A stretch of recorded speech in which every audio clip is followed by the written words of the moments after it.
It's Tuesday, October 15th. I'm Paul Joseph Watson. This is Infowars Nightly News.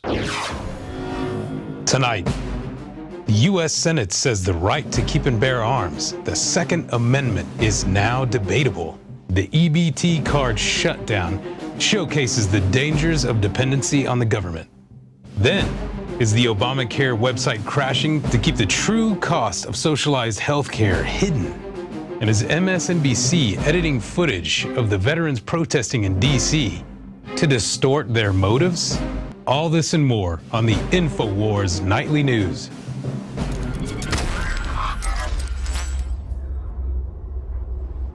Top story tonight, U.S. Senate says right to keep and bear arms is debatable. According to the U.S. Senate, the right of the American people to keep and bear arms is debatable, despite two separate Supreme Court decisions which confirmed that the Second Amendment protected the right of an individual to own guns. The Senate.gov website contains an explanation that suggests otherwise. In a bizarre clarification of the Second Amendment, the Senate website reads, quote, whether this provision protects the individual's right to own firearms or whether it deals only with the collective right of the people to arm and maintain a militia has long been debated. That's the quote. So the very body concerned with upholding and protecting Americans' rights under the mandate of the Constitution, the U.S. Senate, refuses to fully acknowledge the fundamental right to keep and bear arms under the Second Amendment. And that's merely scratching the surface. This so-called guide to the Constitution reads like a signing statement for the Bill of Rights. You'll recall those signing statements under Bush where he would just interpret a law any way he wanted. Well, the Senate has now done the same, basically for the entire Constitution. This article only covers the Second Amendment angle. We're going to have more on the other sections which the Senate feels it needs to reinterpret, and those reports will be coming out soon. EBT card users threaten Rodney King-style riots. While some people reacted to the failure of the electronic benefit trading cards system on Saturday by looting Walmart stores, others raised the prospect of more widespread riots if the system goes down for a sustained period of time. They better resolve something, because if it stays like this, there's going to be an uproar in the city of LA. Like what? A Rodney King, baby. All again, right? Yep. That was the reaction of one Skid Row resident, while numerous others took to Twitter to express similar sentiments. Considering that Walmarts were being looted just hours after this EBT downtime, imagine what a 5-day delay in food stamps would cause. That's the potential fallout from a US debt default, which could occur by the end of this week. Moving on, hidden messages in new $100 bill. A video blogger claims there are hidden messages in the new $100 bill which warn of future nuclear devastation in the United States. Remember, of course, the $20 bill, which if you folded it over, appeared to show the attacks on the Pentagon and the World Trade Center that was issued in 1998, 3 years before the 9/11 attacks.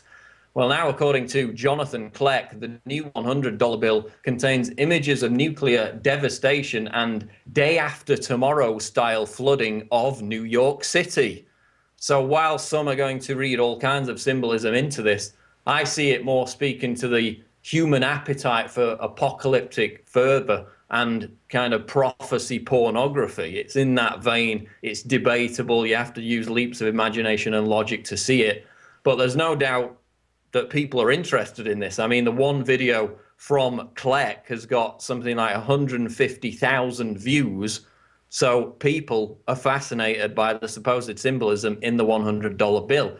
The full clip is on the Prison Planet Live YouTube channel, so make your own mind up. Steve Watson reports on Infowars.com, Obama operatives' anti-Tea Party protest draws dismal numbers.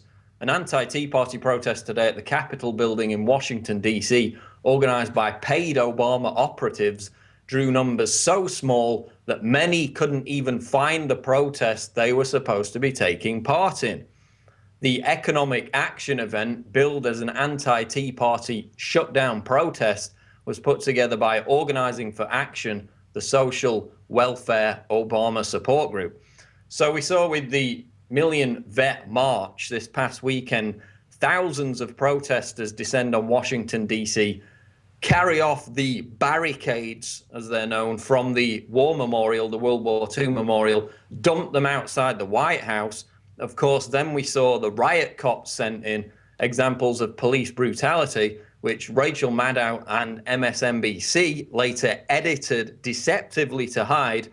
And basically that protest, even though it was epic in terms of some of the images that were coming out there, drew basically no media attention whatsoever. Well, this Obama protest is not going to draw any media attention either, because basically nobody showed up. Moving on now. Girls threatened with hate crime charges for complaining about transgender bathroom harassment. Does the right of people who identify as transgender to sexually harass girls in public bathrooms trump the privacy rights of the girls being subjected to that harassment? Yes, according to a Colorado school. Female students at Florence High School were threatened with hate crimes charges when they complained about being harassed by a transgender boy in the girls' bathroom. The school ardently sided with the transgender student and suggested that the girls stop using most of the female restrooms if they had a problem with it. After both parents and female high school students complained, the students were told they could be kicked off the athletic team and even hit with hate crimes charges if they didn't stay silent about the issue. And again, this is another example of how political correctness in the name of protecting the rights of a minority, in this case, the supposed right of a transgender student to harass girls in public bathrooms, serves only to violate the rights of the vast majority. Finally now, this is out of Forbes. Obamacare's website is crashing because it doesn't want you to know how costly its plans are. A growing consensus of IT experts outside and inside the government have figured out a principal reason why the website for Obamacare's federally sponsored insurance exchange is crashing. Healthcare.gov forces you to create an account and enter detailed personal information before you can start shopping.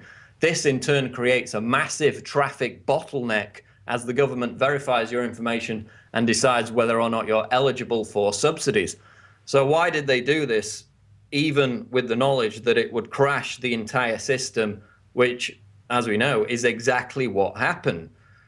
Because they didn't want people to realize how expensive the new system really is. And the quotes out the Forbes article attest to that, which when you crunch the numbers, according to a study by the Manhattan Institute, equates to an average 99% more expensive for men and 62% more expensive for women under Obamacare.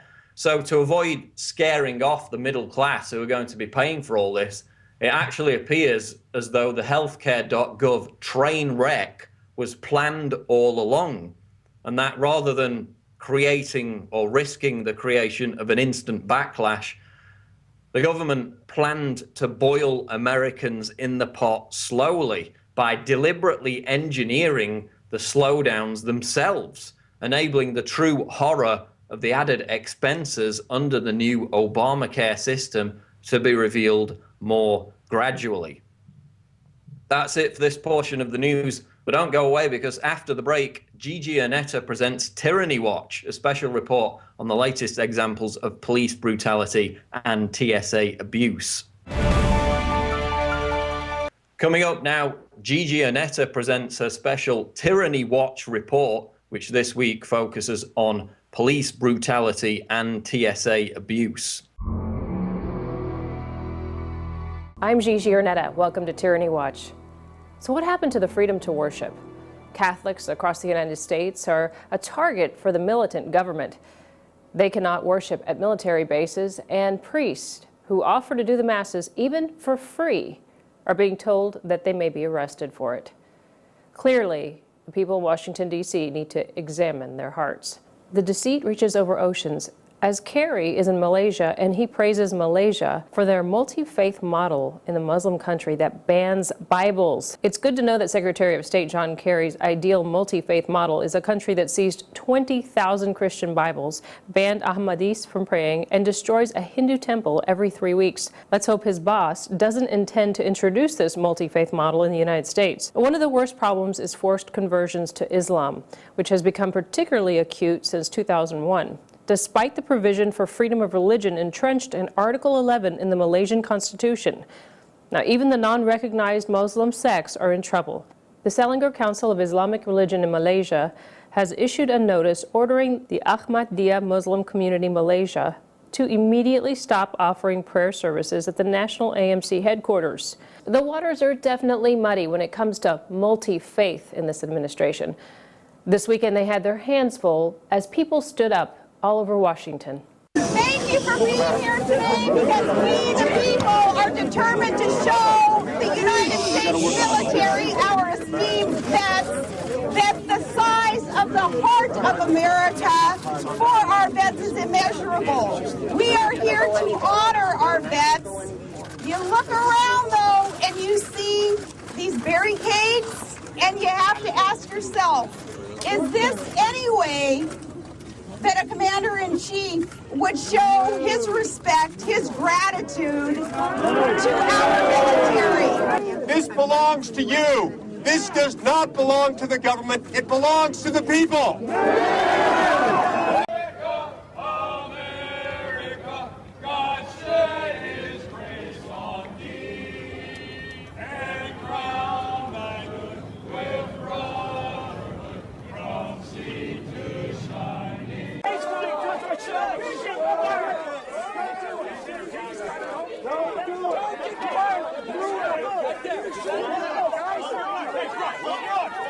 There always has to be a bully cop or a bully government official. And in New York, a criminal defense attorney reveals that in the Bronx, they actually lied to meet quotas. Narcotic police lied to reach arrest quotas in the Bronx. It'll be interesting to hear details in upcoming weeks about how they threw innocent people in the slammer just to satisfy their job requirements. The TSA absolutely humiliates an 82-year-old woman at Sky Harbor Airport. This revelation is in a recent report only available because of the Freedom of Information Act. An 82-year-old woman in a wheelchair in the screening line at Phoenix Sky Harbor Airport goes all the way through until the metal detector beeps over her chest. The woman tells TSA that she has a breast prosthesis because she had a mastectomy. The TSA agents take the woman to a room and order her to take off her blouse, then her bra, and then her prosthesis, which they examine. The elderly woman strips to her waist with nothing to hide her scars. Welcome to the USA. I'm Gigi Arnetta with Tyranny Watch for the Infowars Nightly News.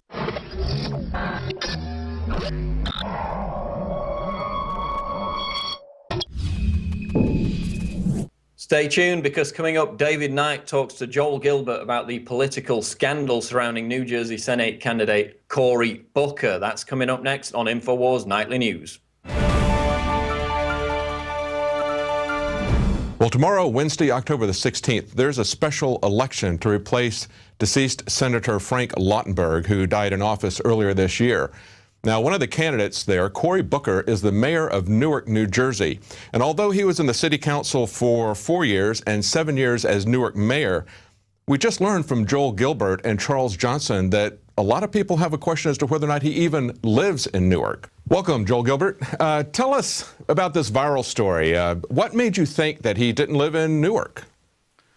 Well, we had multiple reports.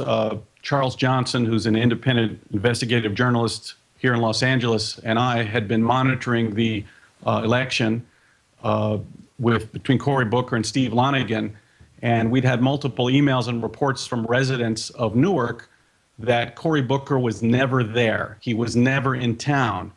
And what first piqued our interest is the repeated claims by Cory Booker that he was a type of Batman figure. He would show up at the scene of police events, high-profile events, and claim to arrest people, save people from burning buildings. Really? And, yeah, and claim to be rescuing people on the streets. And then we noticed that his campaign slogan was, quote, Cory Booker does not run away from problems, he runs towards problems. So it seemed obvious that he was trying to create this narrative. Maybe he's a New York firefighter. Well, I don't think so. I think he's trying to, we thought that he was trying to prop himself up by overcompensating, that he's always the man on the spot. He's always there.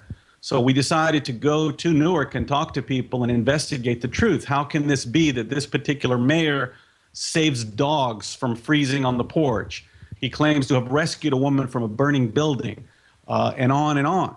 So as soon as we hit the streets and started speaking to people, we found out two things. They all claim that Booker is never there, and that he simply rides around in the car either with the police or with a police scanner and shows up at high-profile events and then claims to somehow be involved and save the day.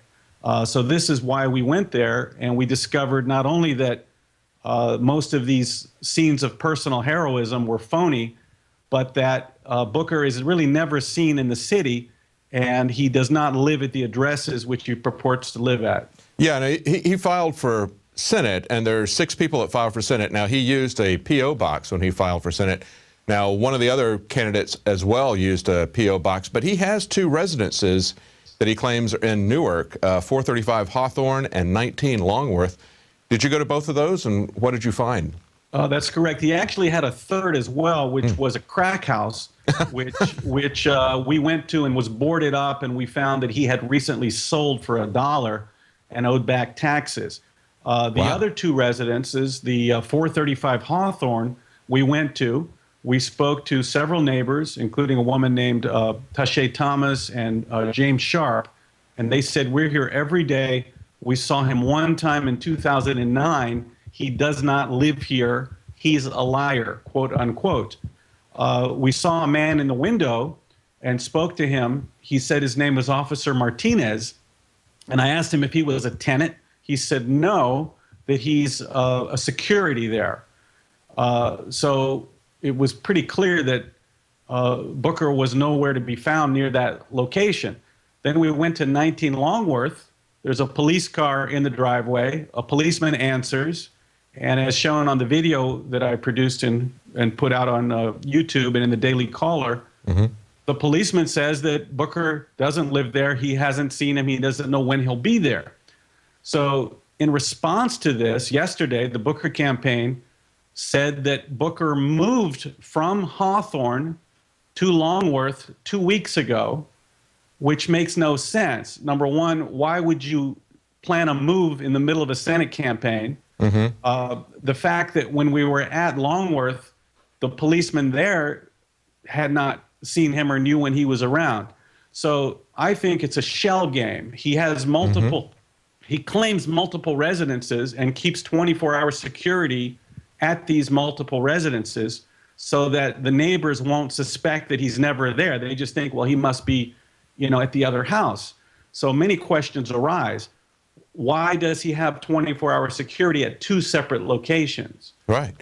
Now, one of these people that you talked to said that they were a census taker, and that when they went to get information at one of those addresses, that they were told that it was a police station. Which address was that? At 435 Hawthorne, one of the census workers, Cassandra Dock, said she went and knocked there and was told by the police that it was a police station. Now, the officer we spoke to there, Martinez, said that that Booker did live there. It was his house. But then Booker said the next day that he had moved. So you have to wonder, why was this officer hanging out there 24-hour security if he really had moved?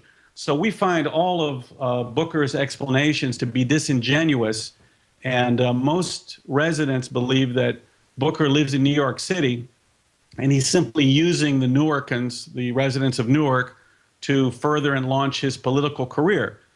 He's typically in Texas or in Hollywood, raising money, making high-profile friends, and is rarely seen in the city. That's right. He has a lot of connections to Hollywood. As a matter of fact, one of the neighbors in that video said, we call him Hollywood. His big supporters are in Hollywood, and of course he has very close ties to Obama, who himself has some questionable background issues.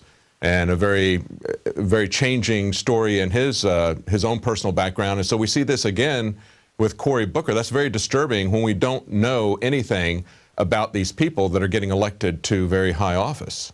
Well, that's a phenomenon, a very dangerous phenomenon that I've chronicled in my film, Dreams from My Real Father. Yes. Where I showed that Barack Obama's personal and political background are very, very different from what he claimed. He claimed that his father was a goat herder from Kenya, and he was uniquely qualified with this background to bring people together in compromise. I showed that his real biological father, who became his ideological mentor, was a Communist Party USA propagandist named Frank Marshall Davis, who was also a Soviet agent. Now, Obama admits that he was raised by this guy, but claims that it was just a friend of the grandfather. So we have Cory Booker, almost an Obama clone in some sense. We don't know where he lives. He claims all these fantastic stories of saving the day and being Batman and rescuing people from burning buildings, but the media refuses to question this narrative. They refuse to question it. Now, Charles Johnson wrote the article, and I did the video on this investigation, and already the next day you have Slate Magazine, Media Matters attacking us. Absolutely. It's gone viral. It's a big issue. Well, we're out of time, Joel Gilbert. Tomorrow is the election, and we'll see, but he certainly does have some connections with Batman, even if it's just his secret identity and his hidden lair, right? Thank you very much. I think I found that Cory Booker's potential voters were not motivated. They all hated him, and that Lonigan's voters were highly motivated. So I think it's going to be close. I think it'll be close. All right. Be interesting to see. Thank you very much. Interesting report. Well, that's it for tonight. We'll be back tomorrow at 7 Central, 8 p.m. Eastern. Stay tuned after the news for more special reports.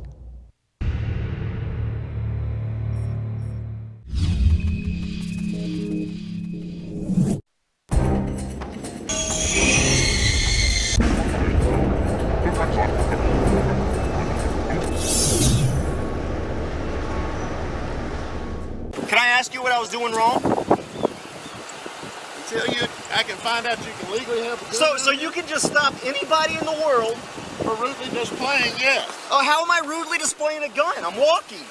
My name's Jonathan Garcia. I'm with Open Carry Texas, and I'm out here today to show my support for Master Sergeant C.J. Grisham. The Master Sergeant who was unlawfully arrested and disarmed over in Temple. His trial starts today. How are you feeling about the proceedings so far? Well, it's all been procedural right now, just picking a jury. Again, I don't think I have anything to worry about. The facts are on my side, and the case is going to unfold that way, and I'm going to walk out of here a free man, and then I can begin to hold the people accountable that put me through all this. They asked the jury who was familiar with the case, who had seen the video. About half of them stood up. I think it was more than half. I think it was like 80% of the people stood up and said they were familiar with the case. So do you think that's good, bad, indifferent? You know, it's hard to tell. There are a lot of people who are familiar with the case that completely believe that I'm in the wrong. I call them statists.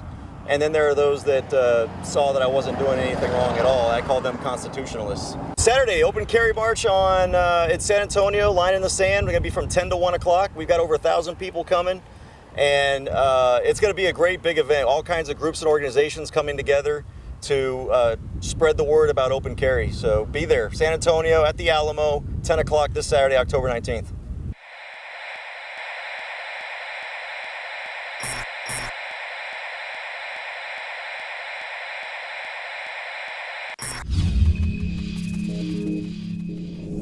My name's Dave Matheny. I'm the owner, Silencer Shop. For the people who don't know, what is a silencer or suppressor? A suppressor is just like the muffler on your car. In fact, the first car mufflers were actually firearm silencers that had been attached to cars to make them quieter. Now, the technology in car mufflers has moved on, partially because they're not so heavily regulated. But essentially, all it is taking the expanding gases that create the blast out of the end of the muzzle and allowing them to expand in expansion chambers and essentially lessen the sound. The silencers they're not silent, right? In fact, in a lot of cases, what you're really shooting for is hearing safe. And I've read a lot, like on that Wall Street Journal article, there were people who would comment, that's horrible to have a silencer because I want to hear you coming if you're shooting at me.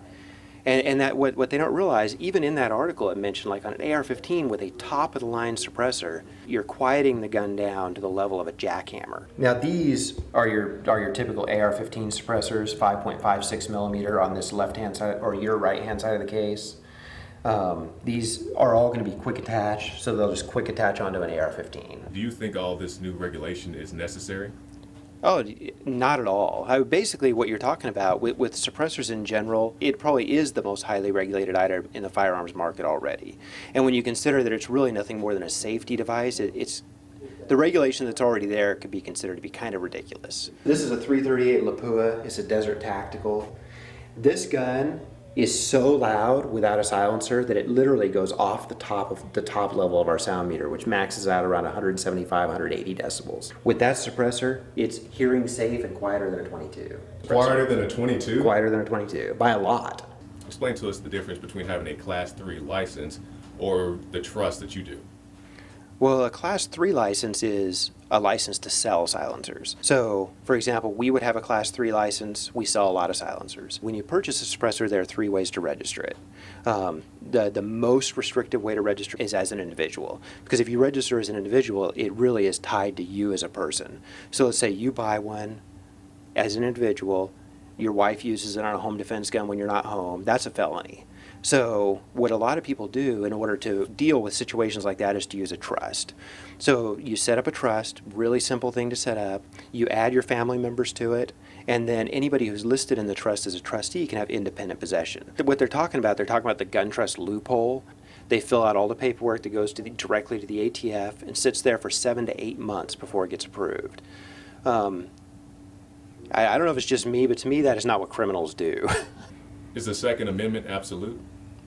I believe so, yeah. I think there are good reasons to have that in place. So what would you say to the people, they see these shootings and they say, this has got to stop. We see so many shootings and the children and all these things. Why would we not want more gun regulations? Everybody agrees these are tragedies, but the even putting aside that they're blown out of proportion to a lot of extent, increasing the level of gun legislation is going to make no difference to this. You look at the recent shooting that just happened, last week or the week before, that was done with a pump shotgun. And it's funny because a couple months before that, Joe Biden was standing there saying everybody should own one. As I told my wife, I said, Jill, if there's ever a problem, just walk out on the balcony here or walk out, put that double barrel shotgun and fire 2 blasts outside the house. What they're trying to do really is ban firearms in general. Whatever tragedy happens to happen, they're going to use it for political purposes.